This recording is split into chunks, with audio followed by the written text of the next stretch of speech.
Hi there, and welcome to Graeme's Guide, Friday Live this Friday, the 12th of April. Thanks for joining me today, and let's get straight into it. If I can find the button, there we go. So today you can see on my agenda, I want to look at Assignment 2, have a quick look at Academic Writer, Collaborate Sessions, and the Student Hub. So if you attended the Collaborate session last night, you may have been excited to find a lot of people turned up, and there was great communication. All the online learning advisors were there as well, and it was a really great session, and I enjoyed it thoroughly. And but if you'd missed it, that's okay too, because you can enjoy the recording. And I'll show you. Actually, I might show you how to do that now. So let's go to Collaborate Sessions first. So if you're watching this, as I've said before, on a small screen, I'd suggest you watch this on a desktop, and if you're able to flick it off to the TV with your phone, that's probably a good idea too on a larger screen. I often watch these to check them on the TV. So we just clicked on Collaborate there to go to the Collaborate pages, and up here I call this the hamburger menu, these three lines, horizontal lines. Click on the hamburger menu, then down here to recordings, and there's the Assignment 2 Collaborate recording from last night. There you see it went overtime. We're supposed to only do an hour. It went for an hour and 20 minutes. There were a lot of student questions, a lot of interaction. It was actually a really great set. It's worth every bit of that hour and 20 minutes, I can assure you. Alrighty, so if you click on that and then click on Watch Now, I'll just show you how to open the chat, because it's not really tricky, but it's easy if you know. And sometimes if you don't know, it's a bit hard. So right down here in the bottom right-hand corner, can you see that? Yeah. Click on this little Open Collaborate panel, and this is where the chat will show up. So you can see, you can watch the chat and the session at the same time, and you can be in on any humor that took place as well. So that's how you access the Collaborate session. All right. Well, since we've gone out of order, let me now go to the Student Hub.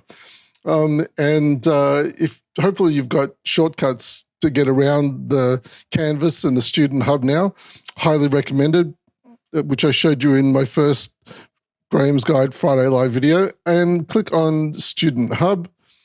And this is where you can find some information on essay writing. I know that Assignment 2 is not an essay, but it also includes how to write paragraphs, and you will be writing paragraphs in Assignment 2. So the essay writing section of the Student Hub is relevant.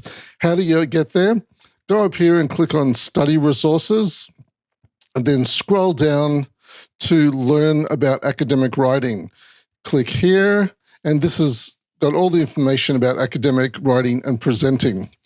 There's work through all these tabs in your own time, but I just want to show you two at the moment. This essay writing tab. So if you just click on the arrow, and it opens up a model for academic writing, which is called the Teal model. That's topic sentence, evidence, explanation, and linking sentence. So this is the paragraph section of it here in the middle. So it looks like another hamburger there. It's got a food theme happening here. Over on the left, it talks about getting started with an introduction and a conclusion. In Assignment 2, you will not need an introduction and a conclusion.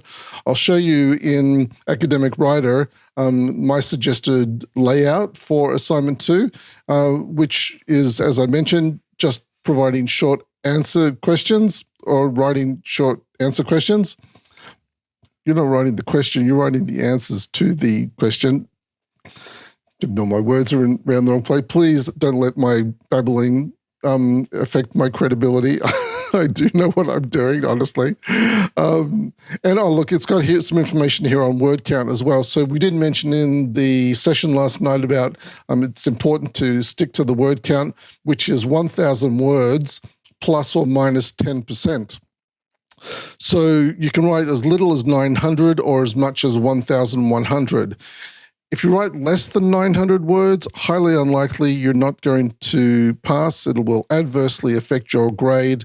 And even if you wrote a really good essay of less than 900 words, you may not get more than 49%. So make sure that you're writing the minimum 900 words we suggest a sweet spot between 1,000 and 1,100 words. If you go over the 1,100 words, it also adversely affects your grade. For example, there's 4 questions to be answered. If you answer the first 3 questions and use up your 1,100 words, and you start question 4 at 1,101, your section 4 won't be marked, which will obviously adversely affect your grade. So make sure that you stick to the word limits, and there are suggested word limits in the assignment 2 rubric, and hit that sweet spot of answering all 4 questions within about 1,000 to 1,100 words. There's some more information here about word limits, about what's included in the word minute. Yeah, so here, word count includes everything in the main body of the text. That includes headings, tables, citations, quotes. The list of references and any appendices are not included.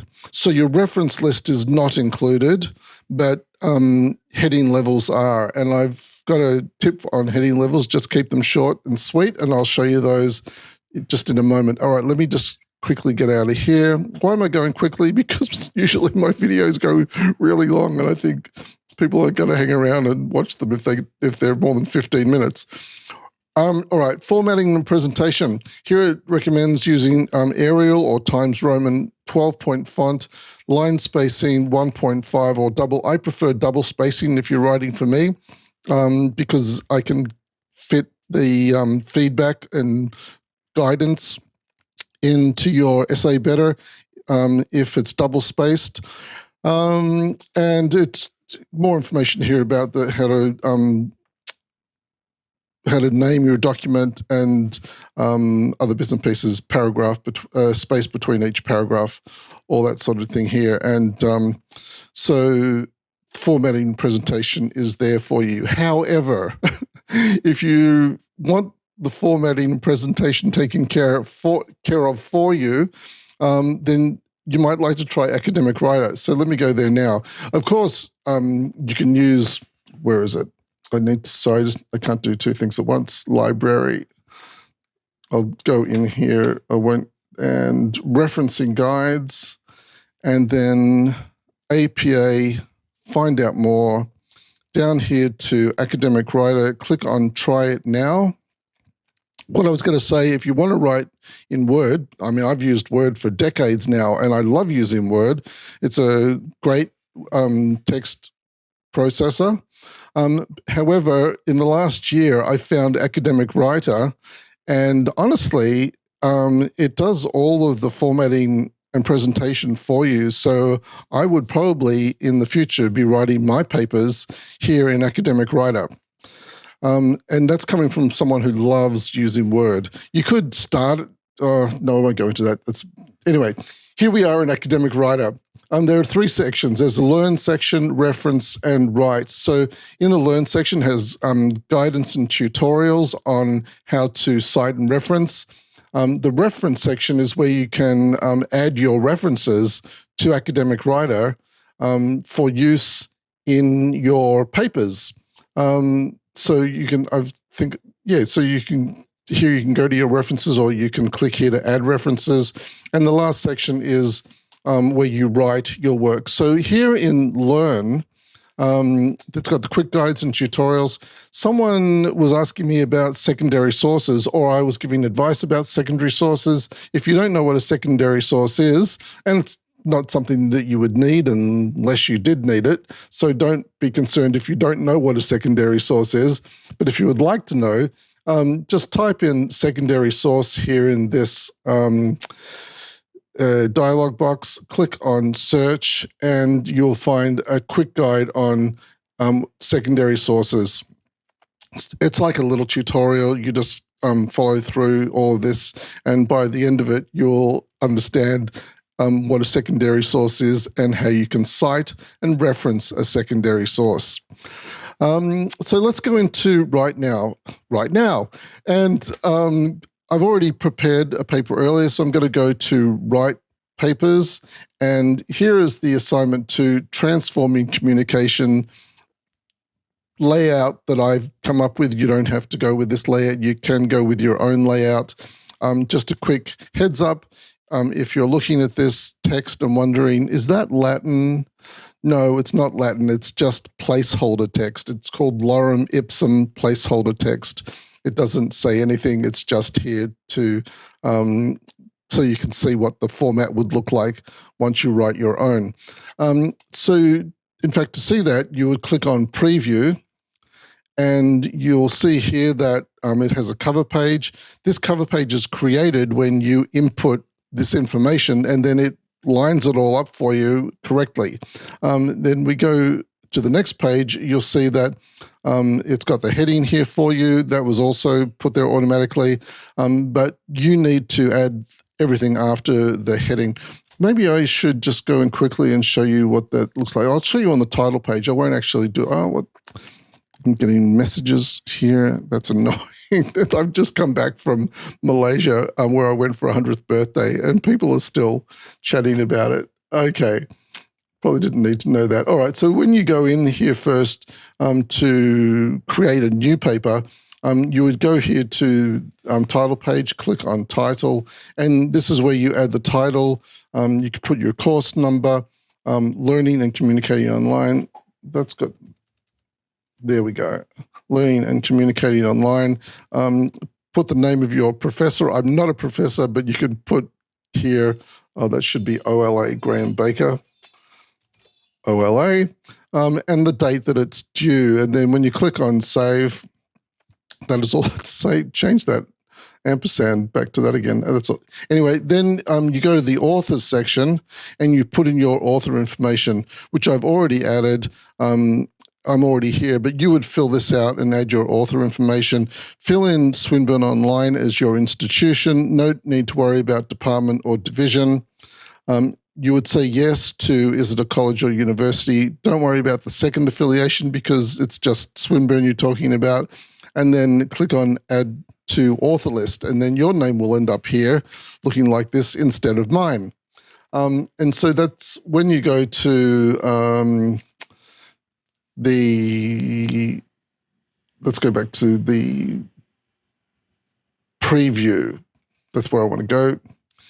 It brings all that information that you've put there here in this preview, here on the page. So it's created a cover page for you based on your information. You can see here, now it says OLA, Graeme Baker instead of ELA.